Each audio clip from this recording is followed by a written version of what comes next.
Doctor don Eduardo Durán Gómez, director encargado de la Academia Colombiana de la Lengua, respetados académicos de número de esta institución, respetados académicos correspondientes, colegas y amigos docentes, invitados especiales, familiares queridos, amados Oscar, Mari, Laura y Sebastián. He conocido a lo largo de mi carrera como docente y lingüista lo maravilloso, profundo y complejo del lenguaje. Ya no recuerdo desde cuándo empezó mi fascinación y enamoramiento por la palabra, el lenguaje y la lingüística, pero siempre recordaré con profundo afecto a mis maestros y colegas que me han permitido dudar de mis propias certezas. Llegar hasta aquí me hace sentir muy afortunada por ser parte de esta prestigiosa institución. Todos estos recuerdos hacen aflorar una respuesta emocional llena de reconocimiento y nostalgia por los maestros y amigos que estuvieron en este recinto tan preciado y que hoy están ausentes. Agradezco a la Academia Colombiana de la Lengua esta distinción que me honra, me anima y compromete a seguir trabajando en pro de nuestro patrimonio lingüístico y cultural, pero también de las motivaciones y giros de los hablantes en sus hábitos lingüísticos cotidianos. El discurso que me permitiré compartir con ustedes recoge mi experiencia docente, mis intereses investigativos que se han tejido alrededor de la pragmática del lenguaje, campo del conocimiento y profundización de mi formación doctoral que me ha permitido observar, analizar y reflexionar a través de mis cursos de pragmática y sociopragmática el lenguaje en uso, nuestras prácticas discursivas cotidianas, la relación entre lenguaje y cultura en nuestro contexto colombiano, porque definitivamente somos lo que decimos.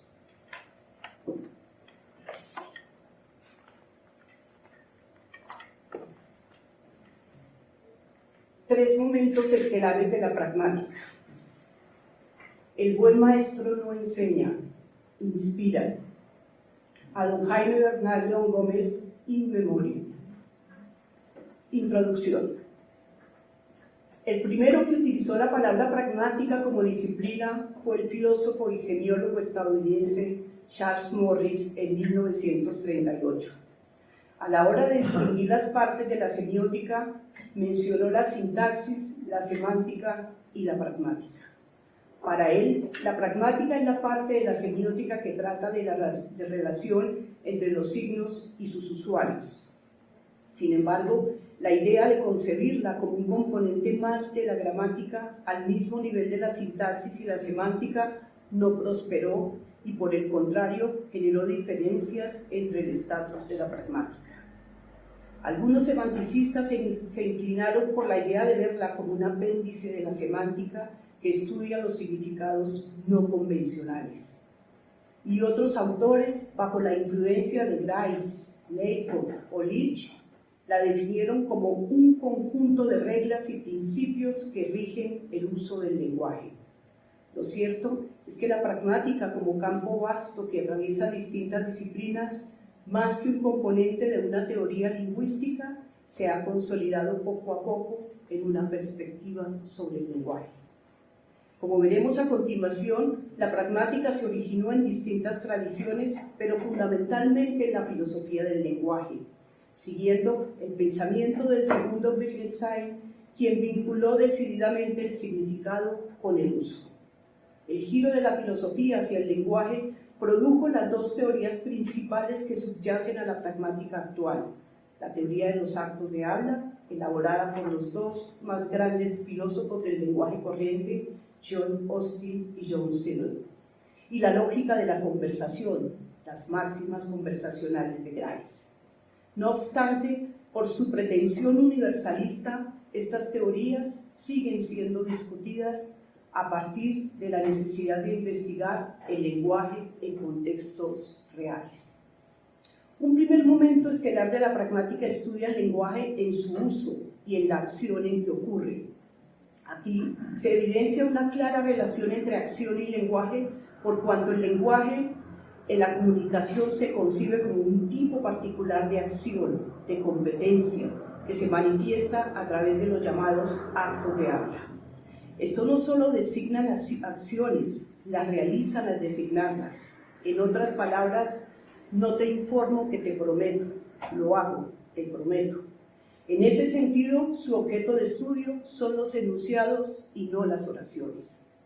Para la pragmática, los elementos extralingüísticos desempeñan un papel importante en la interpretación de cualquier evento comunicativo real, pues sabemos que existe una gran distancia entre lo que decimos literalmente con palabras y lo que realmente queremos decir. Podemos afirmar que la pragmática como disciplina se ha fortalecido en la última década al incorporar procesos cognitivos y socioculturales en la explicación de la interacción comunicativa real. En un segundo momento, una de las teorías pragmáticas que más se desarrolló fue la teoría de la relevancia propuesta por Sperber y Wilson. Dicha teoría pragmática cognitiva sostiene que la comunicación humana no es simplemente cuestión de codificar y decodificar información. El entorno, la cultura, el contexto aportan los elementos necesarios para enriquecer dichas representaciones y acercarlas a los pensamientos de los demás. Y un tercer y actual momento en los estudios pragmáticos de vertiente sociocultural, como los propuestos por Goffman, Levinson, Brown, Bravo, Brice, se han interesado por los temas de la cortesía verbal, la descortesía, la ironía, las fórmulas de tratamiento y destratamiento social, los mitigadores, entre muchos otros fenómenos. La comunicación humana ha sido objeto de reflexión tanto de lingüistas, filósofos, psicólogos, comunicadores, sociólogos, como de cualquier estudioso interesado por entender este maravilloso proceso.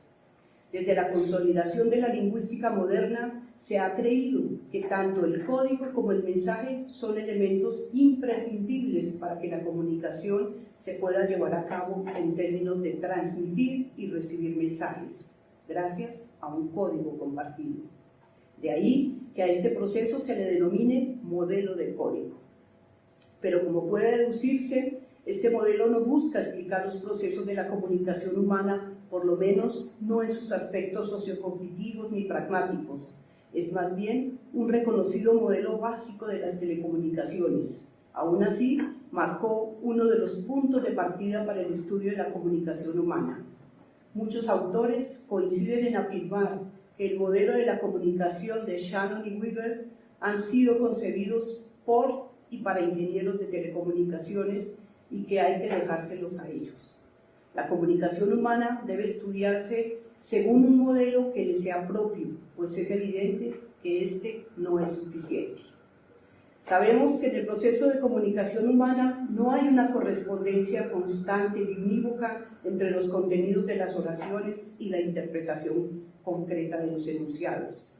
Lo que se dice no siempre coincide con lo que se quiere decir, ni mucho menos con lo que se interpreta. Por otra parte, en nuestras interacciones comunicativas comunicamos más de lo que decimos explícitamente con palabras. De ahí que tampoco haya una correspondencia de uno a uno entre significantes y significados. Como bien lo expone María Victoria Escandel en su artículo Aportaciones de la Pragmática, 1996, el código propone equivocadamente equiparar la comunicación con la transmisión de información. Sin embargo, todos sabemos que no siempre es esta nuestra finalidad comunicativa. Al contrario, lo más frecuente es que la mayor parte de nuestras interacciones no intercambien información, sino que hagan otras cosas como pedir, saludar, prometer, agradecer, insultar, etc. En consecuencia, la transmisión de información es simplemente una más de las finalidades de la comunicación humana, pero no la única y tampoco la más importante desde la perspectiva sociopragmática. A partir de nuestras enunciaciones reales y cotidianas, se evidencia claramente que estas concepciones mecanicistas presentan algunos vacíos que han sido fuertemente criticados. Inicialmente, porque se trata de un modelo eminentemente unidireccional. Por otro lado, no se contemplan elementos extralingüísticos como el contexto, las intenciones comunicativas, los roles, las jerarquías, los afectos, los signos no verbales o los significados no convencionales. En general, los hablantes en tanto sujetos son igualados a las máquinas cuyo mecanismo de comunicación garantizaría el éxito comunicativo. En este sentido, se estima que fenómenos tan interesantes y provocadores como los malos entendidos, los infortunios o fracasos conversacionales surgen de interferencias externas como los ruidos que intervienen en el canal de transmisión, lo cual está muy lejos de ser verdad. Si los fracasos conversacionales fueran un asunto externo a los hablantes, expresiones como "no era esa mi intención", "no fuiste claro", "yo supuse que tú sabías", "te pido que seas directo", "ya sé para dónde vas" o "a dónde quieres llegar con esto", no serían tan frecuentes en las conversaciones cuando se evidencian malos entendidos.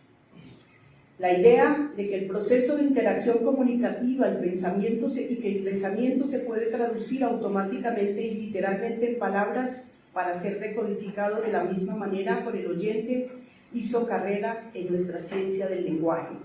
Sin embargo, el giro lingüístico demostró que en cualquier conversación se evidencia un alto porcentaje de información implícita propia de cualquier enunciado contextualizado, por lo que esa reproducción exacta no se conseguiría.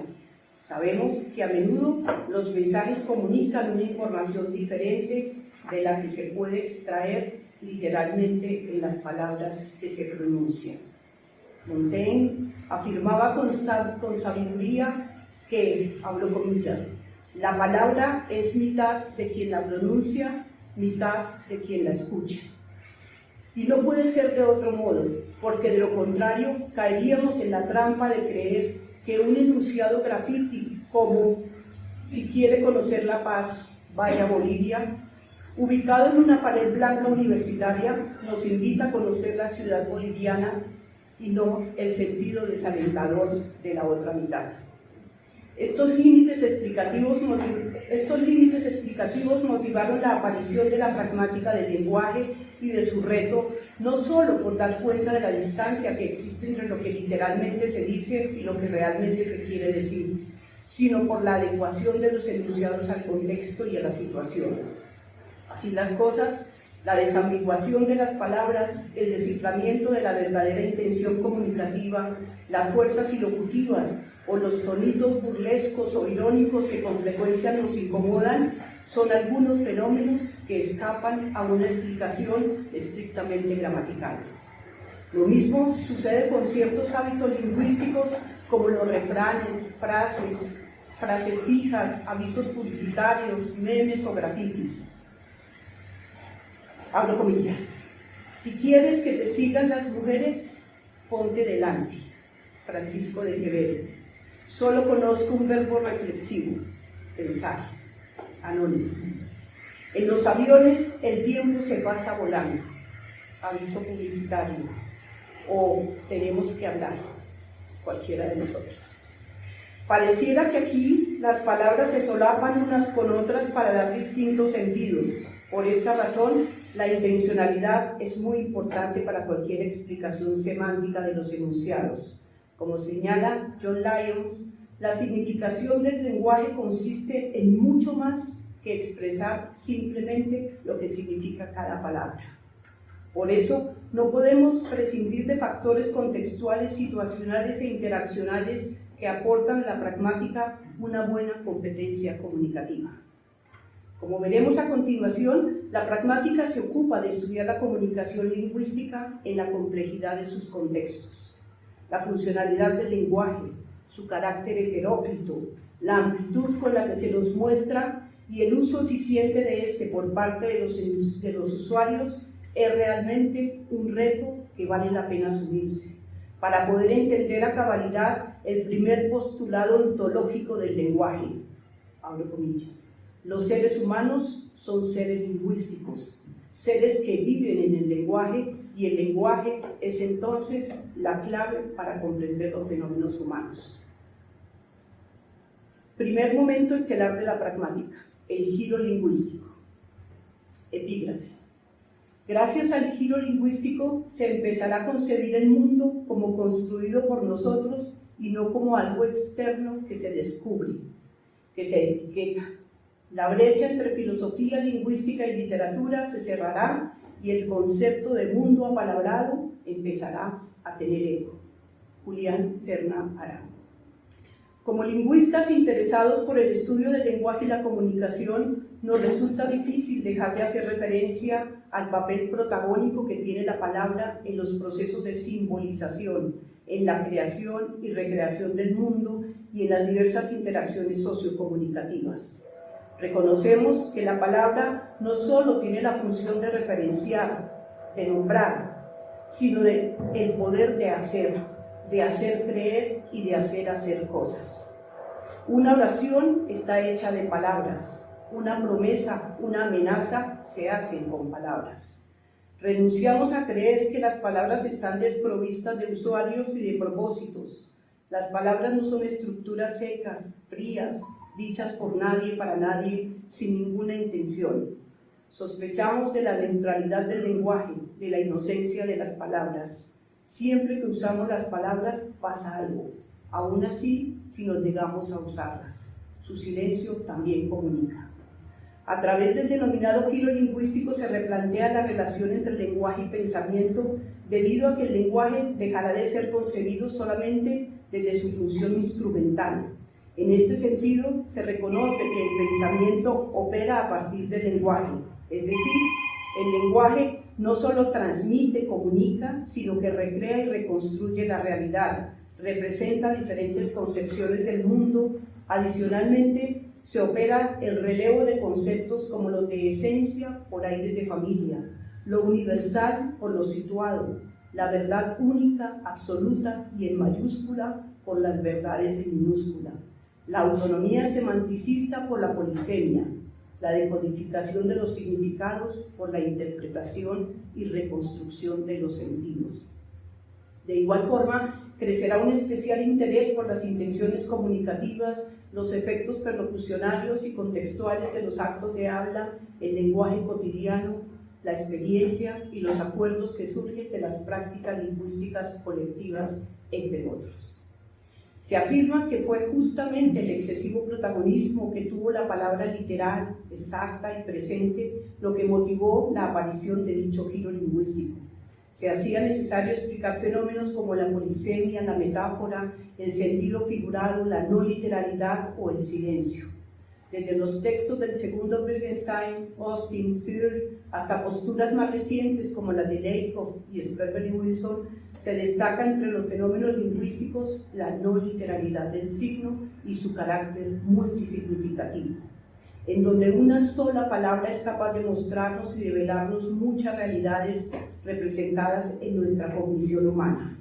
La palabra es viva, polifónica y polisémica, gracias a sus múltiples significaciones e interpretaciones, a sus diferencias, a su pluralismo, a sus diversas resonancias semánticas en los enunciados y en los determinados contextos comunicativos. Pensemos, por ejemplo, ¿qué significado le corresponde a la palabra cultura? ¿Cuál es su designata cuando hablamos de tener mucha cultura, de ser culto o de faltar cultura? Cuando hay choque cultural o cuando afirmamos que somos multiculturales, solo por nombrar algunas posibilidades. Sorprende la plasticidad de la palabra, el don de mostrar más de lo que es capaz de decir, de sugerir, provocar e invitar silenciosamente a la reconstrucción de los sentidos, a la transferencia de significados de un campo semántico a otro, a la inferencia, a la no decodificación literal de los significados, a la semiosis infinita. Sabemos que gran parte del significado que producimos e interpretamos se origina fuera de la palabra misma. El evento comunicativo se define como un acto único e irrepetible en un aquí y en una ahora. Es además una actividad social y cognitiva por medio del cual el hombre puede transformar el mundo y producir el sentido para crear relaciones intersubjetivas, incluyentes y de alteridad, gracias y a través del lenguaje. Los nombres de Wittgenstein, con sus juegos del lenguaje, Austin con la triada, la falacia y la teoría de adecuación, Searle con la tipología de los actos de habla, Grice con las implicaturas y máximas conversacionales y Bakhtin con la polifonía y la intertextualidad, la no neutralidad del lenguaje, irrumpirán en este nuevo escenario para develarnos muchos horizontes del lenguaje en relación con la comunicación, el pensamiento, la acción y la emoción. Estos nuevos pensadores le darán mayor importancia a la subjetividad que por décadas estuvo confinada a un segundo plano, así como a la estrecha relación entre realidad y comunicación. Se inclinarán además por ideas menos universalistas y más contextualizadas y relativas. Se van a interesar además por los fenómenos particulares del lenguaje cotidiano, tales como el relativismo lingüístico, el pragmatismo lingüístico, la intención del hablante, los usos y juegos del lenguaje en los distintos contextos, fenómenos todos del denominado giro lingüístico. Este hecho abriría un panorama insospechado para la lingüística, el rescate de lo social y lo pragmático del lenguaje. Segundo momento estelar de la pragmática, enfoque cognitivo. Se comunica más de lo que se dice con palabras, a propósito del modelo ostensivo inferencial. El estudio del lenguaje no puede separarse de su función cognitiva y comunicativa, lo cual impone un enfoque basado en el uso. El lenguaje tiene un carácter inherentemente simbólico, por lo tanto, su función primera es significar. Recientes teorías lingüísticas como la teoría de las metáforas cotidianas de Lakoff y Johnson o la teoría de la relevancia conciben el proceso de comunicación desde otra perspectiva más pragmática, más cognitiva e inferencial, es decir, menos mecánica y lineal, para explicar que cuando los seres humanos nos comunicamos en contextos reales no recibimos mensajes, sino que interpretamos e inferimos sentidos.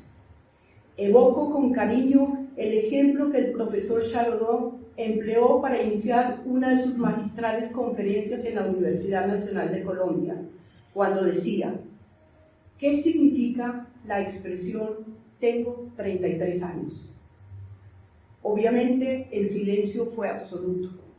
Nadie se atrevió a responder hasta que perspicazmente aclaró: perdón, ¿qué sentido tiene la expresión tengo 33 años si el enunciador es Radamel Falcao? Y por supuesto todos coincidimos en afirmar que está mayor, que es viejo para jugar de delantero y se encuentra en la fase final de su carrera. Ahora supongamos que quien emite este enunciado es el presidente de una multinacional, PhD en finanzas, políglota. De inmediato se resignificó los 33 años por joven, exitoso, llegando a la cima de su carrera y mucho futuro por delante. En efecto, cuando preguntamos por qué significa algo, nos exponemos pragmáticamente a la respuesta depende. La teoría de la relevancia propuesta por Sperber y Wilson brinda un aporte importante a la comprensión del fenómeno complejo de la comunicación verbal humana. Los autores sostienen que no existen razones para pensar que la expresión interpretativa óptimamente relevante de un pensamiento tenga que ser siempre la más literal. Se supone que el hablante tiende a la óptima relevancia, no a la verdad literal.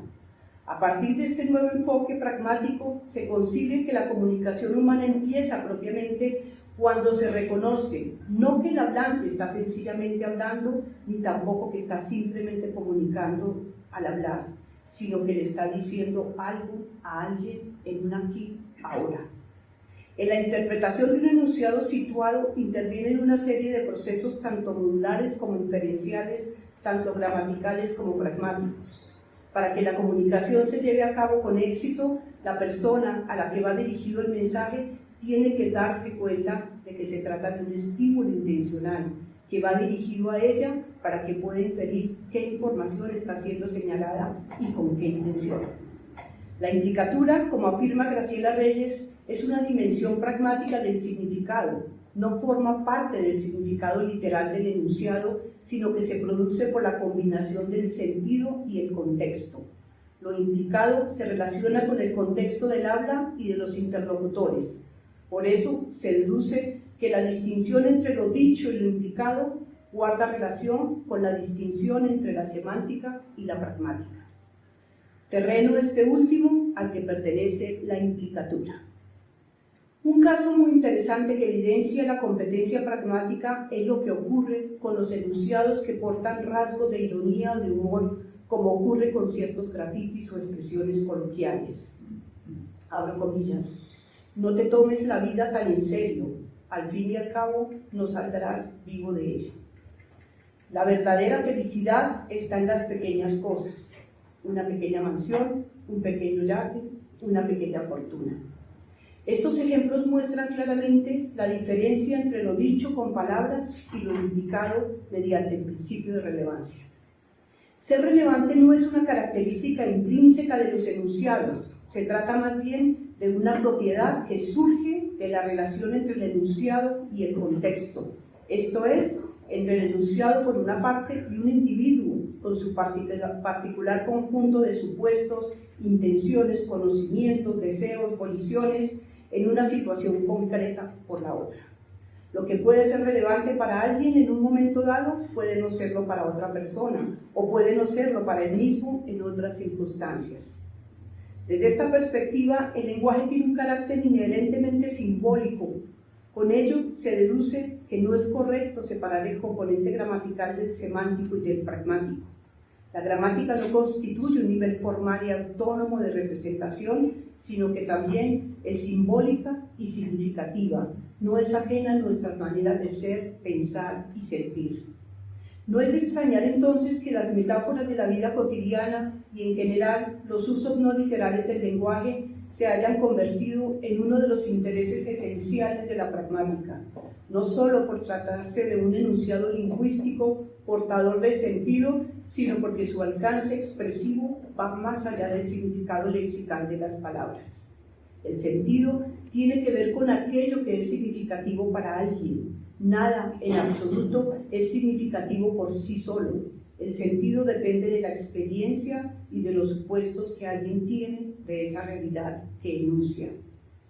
Desde esta perspectiva de vertiente cognitiva, se entiende que la pragmática va más allá del estudio del código y se interesa por analizar el vasto campo de lo implícito, es decir, toda la información no codificada que obtenemos en nuestros intercambios comunicativos, además de aspectos sutiles y esenciales de la conversación, como lo implícito, lo acordado, lo compartido, lo silencioso, entre otros aspectos. Como se puede apreciar en este andamiaje del mundo implícito del hablante, esta pragmática de la comunicación permite que en un acto de enunciación el hablante comunique con su enunciado más de lo que establece su significante, es decir, que amplíe el valor comunicativo y expresivo, dando cuenta de la faceta individual, psicológica y cognoscitiva de la comunicación humana. Tercer momento estelar de la pragmática, la sociopragmática situada. Aquí y ahora se hace necesario incorporar el carácter social y dialógico del lenguaje. En términos rortianos, conversar es una forma de acción entre individuos. Por lo tanto, en la conversación, las personas nos constituimos en seres sociales, construimos nuestras identidades y damos sentido al mundo que nos rodea.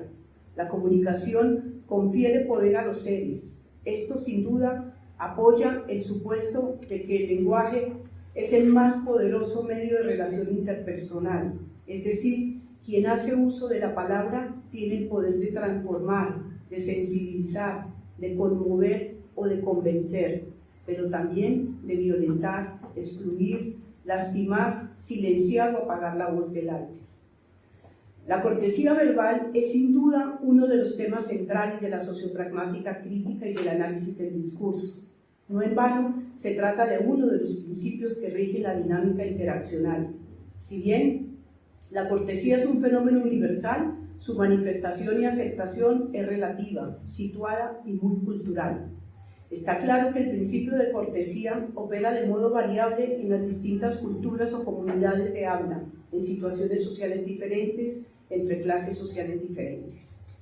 La cortesía como actividad social es un fenómeno de acercamiento o aproximación al otro en busca de un equilibrio social.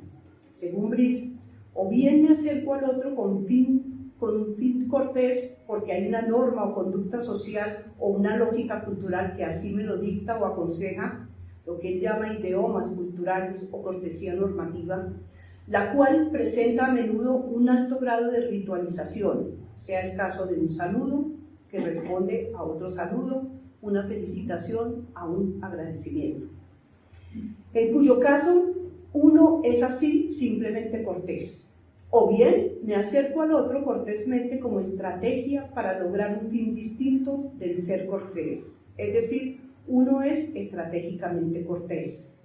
Desde la perspectiva de Diana Bravo, es la cortesía interaccional y estratégica, reparar, ofrecer disculpas, halagos, mitigar, para salvaguardar mi imagen social, es decir, que me perciban como una persona cortés, amable, detallista o generosa. Solo a manera de ejemplo, traigo a colación el uso estratégico de la expresión, abro comillas, con todo respeto o con el respeto que usted me merece, que cortésmente nos advierte que nos van a incomodar o a insultar. Cuando alguien te diga con todo respeto, prepárate, te van a insultar. El fenómeno de la comunicación verbal del que se ocupa Levinson y Brown no hace referencia a un conjunto de normas ni a los buenos modales que los individuos adoptan en sociedad, sino al uso pragmático de los actos comunicativos que intentan preservar la imagen social, lo que Goffman llamó face. Para estos autores se refiere a una serie estratégica conversacional dirigida hacia la preservación de las imágenes públicas que cada individuo tiene y reclama para sí. Estas estrategias afectan la forma en que los hablantes formulan sus enunciados. Recordemos que el concepto de imagen social tiene su origen discursivo, es decir, dime cómo hablas y te diré quién eres. Nos ha pasado muchas veces que en nuestras interacciones comunicativas la imagen de nuestro interlocutor se afianza, se cambia o se pierde a través de lo que dice. Así empiezan a tener sentido expresiones como tenía una mejor imagen de él, o me cambió por completo la mala imagen que tenía, o mi imagen quedó por el piso. El fenómeno de la cortesía o descortesía se hace evidente a través de nuestros enunciados y hábitos lingüísticos. Esto no quiere decir que haya actos corteses o descorteses per se. ¿Son estratégicamente corteses o no lo son? Por ejemplo, hay actos más sociables que apoyan la cortesía: agradecer, felicitar, saludar, invitar, prometer, mientras que hay otros que compiten con ella y entran directamente en conflicto con la cortesía: ordenar, ignorar, ridiculizar. Al otro extremo se encuentran las actuaciones lingüísticas que van directamente y frontalmente contra las buenas relaciones sociales entre los interlocutores, como amenazar, acusar, maldecir, insultar, reñir, lo que hoy se llama anticortesía verbal. En términos generales, el objetivo de la pragmática sociocultural es el de describir el uso situado de los recursos comunicativos provistos por una lengua determinada dentro de su propio sistema sociocultural. Dado que el lenguaje es acción y gran instrumento para influir en la conducta de los demás, es activo y socialmente funcional, socialmente estratégico. Ahora bien, los estudios existentes sobre descortesía y anticortesía en español ponen su foco de interés en la esfera pública de las redes sociales, cibercortesía o ciberdescortesía.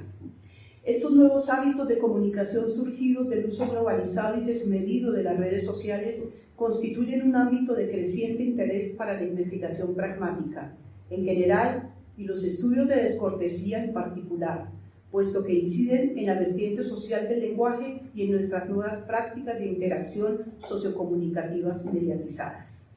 Para nadie es un secreto que estas nuevas manifestaciones verbales derivadas de tales hábitos muestran una vulneración a la imagen social del otro, una exhibición constante de la intimidad personal y una proliferación de expresiones hostiles y violentas, a menudo marcadas por el desdén, la calumnia y la fustigación. Para muchos, esto se debe, entre otras cosas, al anonimato y a la ausencia de copresencia física entre los interactuantes en estos contextos virtuales donde al parecer todo vale.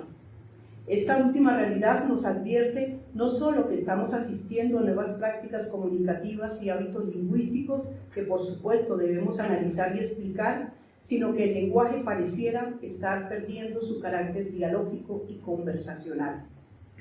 En los últimos años, la pragmática se ha afianzado y extendido de forma notable al entrar a dialogar con la psicología, sociología y demás ciencias sociales. Su necesaria presencia para la lingüística forense, las ciencias computacionales y la reciente inteligencia artificial suponen dar una preponderancia al emisor y al destinatario que antes no tenían. Detrás de las palabras hay acciones, creencias, agentes sociales. Las palabras nos identifican, pero también nos delatan. Y es natural que esto haya sucedido, pues la evolución del lenguaje y de las lenguas depende de los seres que utilizan la lengua para comunicarse. Como colofón, permítaseme insistir en que los cambios que ha sufrido nuestra lengua española se deben sobre todo a la naturaleza dinámica de los signos y por ende de las lenguas, porque las lenguas tienen la necesidad de adaptarse a las distintas realidades sociales y a las necesidades sociocomunicativas de cada momento. Mientras el español siga siendo una lengua viva, las palabras mutarán, cambiarán, se resignificarán o desaparecerán. Las lenguas sobreviven porque las culturas permanecen y las permean. Los hablantes no pretenden modificar la lengua deliberadamente por cambiarla, sino solo utilizarla, hacerla funcionar, hacerla útil, habitarla. Así, el fenómeno de la comunicación es la puesta en escena de un conjunto de estrategias encaminadas a la persecución de un cierto propósito, a través de un juego lingüístico que gracias a la competencia sociocomunicativa y a los supuestos compartidos, el oyente infiere apropiadamente, es exitoso. El español, como lengua viva, no está encriptado en las gramáticas, ni siquiera en los diccionarios o glosarios. La lengua está en los hablantes. La lengua es de los hablantes. Por eso, como lingüista y ahora honrosamente como académica, me comprometo a escuchar y analizar también esos juegos del lenguaje, porque sin duda los hablantes tenemos la intención y la necesidad de expresar sentidos que están más allá de nuestras palabras. Muchas gracias.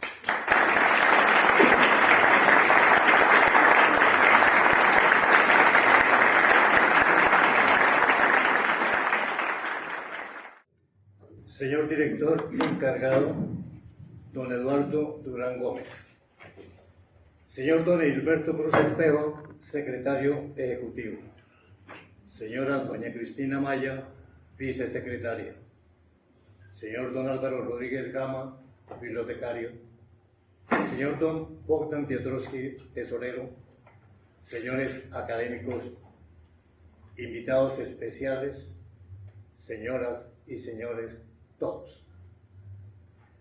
La generosidad de los directivos de esta centenaria institución, la primera en el mundo panhispánico, permitió que fuera el elegido para recibir a nombre de la Academia Colombiana de la Lengua a doña Constanza Moya Pardo como académica correspondiente. Es, en verdad, un honor, por lo que representa a doña Constanza en el ámbito lingüístico, profesoral e investigativo.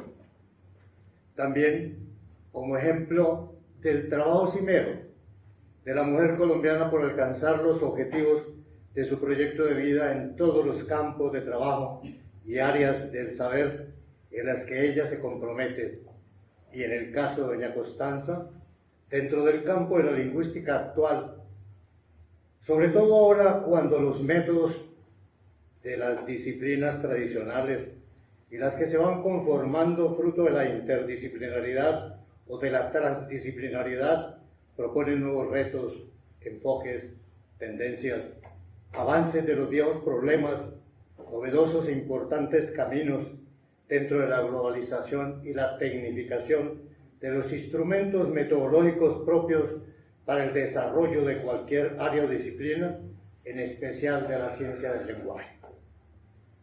Conocí a doña Constanza en el seminario André Bello del Instituto Caro y Cuervo, cuando ella y un excelente grupo de becarios nacionales e internacionales iniciaban sus estudios de maestría en lingüística hispánica. Recuerdo los nombres y las caras de cada uno de ellos como si fuera ayer, llenos de alegría y confianza, por lo que representaba ser aceptados como becarios del Instituto Caro y Cuervo en el seminario Andrés Bello, su unidad docente. Fue un feliz encuentro en las aulas del seminario y en la casona de la vieja hacienda de Yerbabuena, casa de don José Manuel Marroquín, ahora del afamado Instituto Caro y Cuervo, porque desde esa época empezamos a compartir algunas ideas sobre la lingüística general y la dialectología en boga por aquel entonces, y que hacía parte del grupo de actividades investigativas que desarrollaba el Instituto en sus departamentos de lexicografía, filología clásica, literatura, bibliografía e historia, y sus productos se publicaban mediante la maravilla de la ninotipia y demás máquinas impresoras manejadas por excelsos trabajadores de las artes gráficas en la inolvidable imprenta patriótica Antonio Nariño. Quienes laboraban en los amplios salones del taller lo hacían con interés, entusiasmo, cuidado y amor silencioso por el excelente producto editorial que, bajo la dirección de don José Eduardo Jiménez Gómez, jefe de la imprenta, el padre Félix Restrepo, don José Manuel Rivas Acoli, don Rafael Torres Quintero y don Ignacio Chávez Cuevas, directores del instituto, y en especial don Ignacio, que con su saber administrativo y académico logró entregar a colombianos y extranjeros las más grandes publicaciones y bellas ediciones bajo el reconocido logo de los insignes filólogos colombianos don Rufino José Cuervo y don Miguel Antonio Caro. Ediciones impregnadas por el suave aroma de la tinta en el papel impreso y las páginas sin refilar en muchas de sus ediciones, lo que le dio sentido y estilo al formato inconfundible de la editorial Caro y Cuervo, fama de la que hoy goza gracias a la distribución por el mundo de miles de libros y revistas que ahora están en los anaqueles de las bibliotecas y en las casas de los amigos e investigadores comprometidos con la investigación lingüística nacional e internacional. Fue siempre un privilegio recibir de esta casa de estudios sus publicaciones. Unos y otros directivos investigadores en la bucólica hacienda Templo de la Lengua Colombiana lograron con su aporte la elaboración y publicación de las tres grandes obras institucionales: el Atlas Lingüístico Etnográfico de Colombia, ALEC, el Diccionario de Construcción y Régimen de la Lengua Castellana de don Rufino José Cuervo, y Lenguas Indígenas de Colombia, una visión descriptiva, obras que con otras tantas le permitieron al Instituto Caro y Cuervo obtener los premios Príncipe de Asturias, Helio Antonio de Nebrija y Fray Bartolomé de las Casas.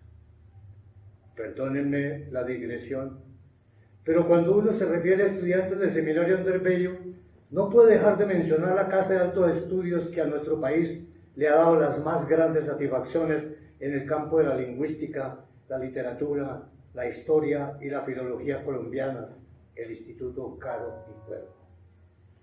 Un poco de la vida y la obra intelectual de doña Constanza Moya. Doña Constanza nació en Bogotá, hija de una familia honesta y sencilla, como muchas de las que hay a lo largo y ancho de la geografía nacional.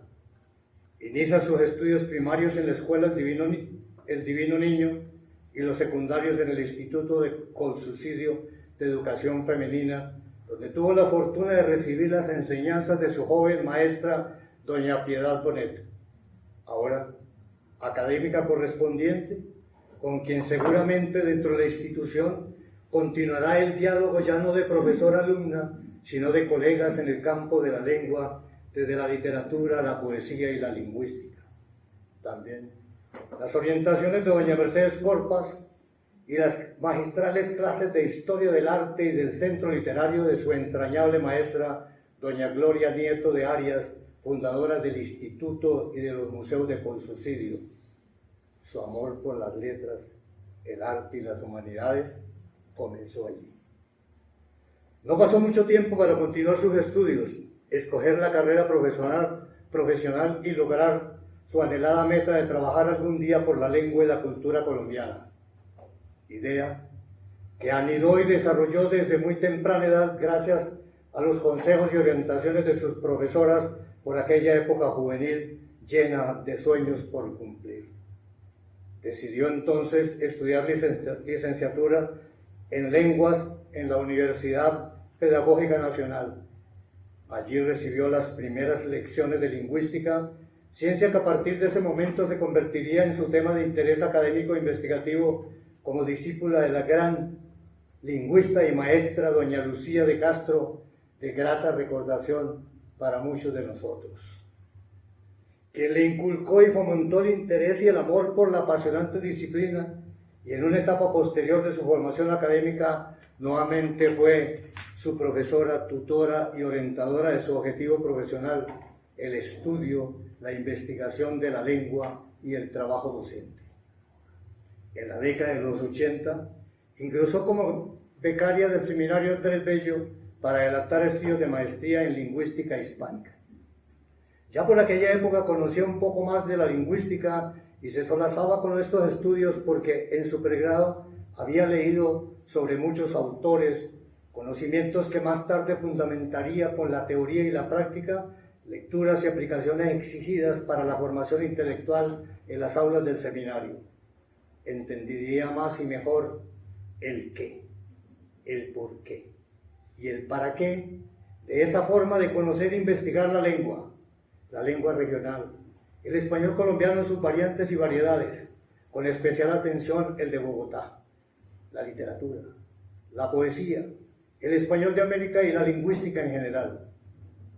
Allí, en el Instituto Caricuervo, conoció y recibió las enseñanzas de una pléyade de ilustres pensadores, profesores e investigadores en los campos de formación teórica y de investigación que ofrecía el seminario, entre ellos José Joaquín Monte Giraldo, Cándido Arauz, Juan Gómez, Germán de Granda, Álvaro Calderón, Ramón de Subiría, Jaime García Mafla, Fernando Charri Lara, la doctora Genoveva, Lucía Tobón de Castro, quien como directora de tesis le mostró el camino y la apoyó para adentrarse en el reciente camino de la neurolingüística, cuyo texto final fue publicado en coautoría por el Instituto Caricuervo y la Universidad de Salamanca, paréntesis, colección Agua Viva 2, cierre paréntesis, y don Jaime Bernal León Gómez, referente académico, mentor y sobre todo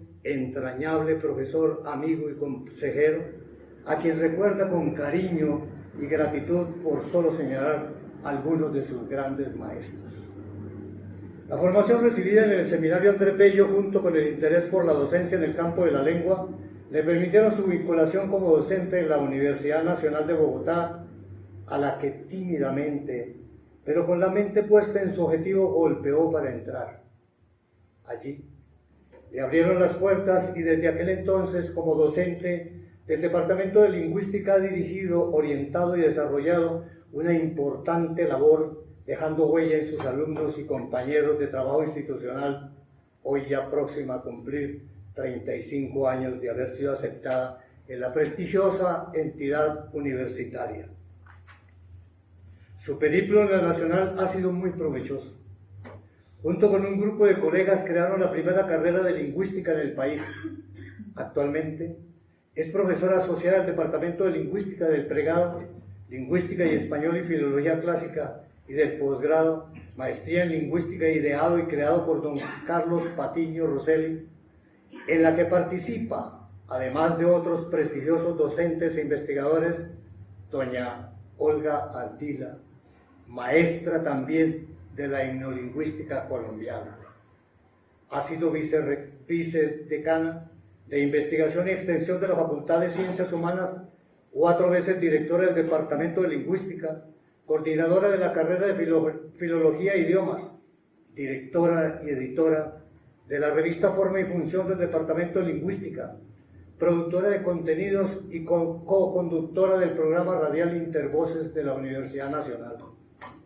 Cuando aún el país no contaba con doctorados afines a las ciencias del lenguaje, decidió doña Constanza adelantar el doctorado en Filología Española en la UNED de Madrid, y allí tuvo la oportunidad de conocer y trabajar con la lingüista española María Victoria Escandel, que no solo le dirigió su tesina, sino que se convirtió en su ejemplo y guía para emular en el campo de la sociopragmática intercultural, la teoría de la relevancia y la lingüística cognitiva, temas actuales de gran interés académico e investigativo.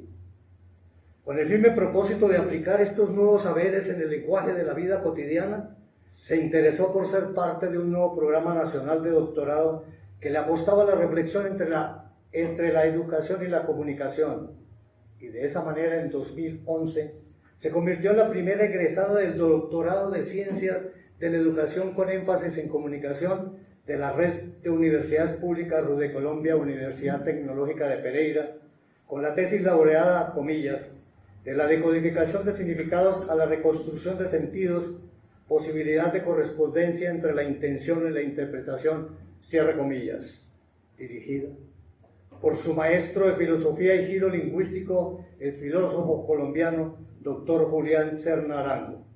Actualmente, como tutora y directora de tesis de doctorado, acompaña los procesos de investigación en el doctorado Lenguaje y Sociedad de la Universidad de La Salle. Desde hace 5 años retomó decididamente uno de los campos de aplicación de la lingüística que más la apasiona, la lingüística forense.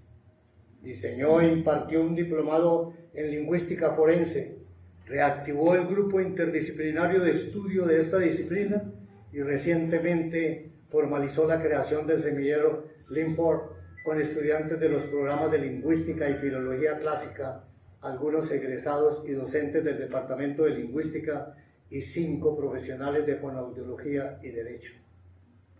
Debido a su interés por observar, analizar y divulgar los fenómenos y los trabajos lingüísticos, conduce desde hace 7 años el programa radial de la emisora de la Universidad Nacional Intervoces para conversar semanalmente junto a su colega y amigo el profesor Rubén Darío Flores sobre los hábitos lingüísticos, la cultura, la comunicación y nuestras prácticas discursivas cotidianas.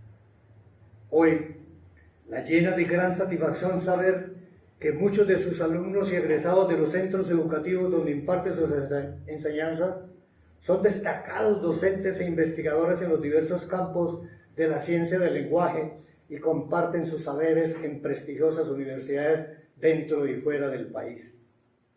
De su producción académica diré que ha participado en diversos eventos nacionales e internacionales, congresos, simposios, paneles, seminarios, con ponencias sobre asuntos de su especialidad. Son varias sus publicaciones, artículos y libros que muestran su conocimiento profundo en el campo de la lingüística colombiana.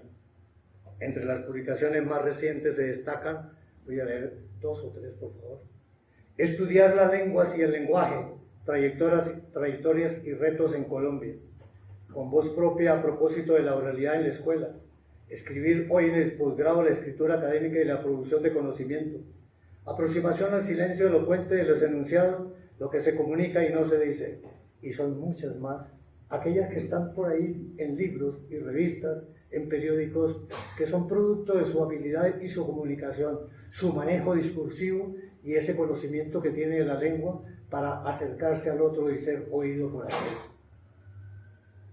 Además, doña Constanza es miembro de la Asociación de Lingüística y Filología de la América Latina, ALFAL, la Asociación de Estudios del Discurso, ALEP, la Red de Hispanistas y la Asociación de Alumnos del Seminario Andrés Bello del Instituto Caro y Cuervo.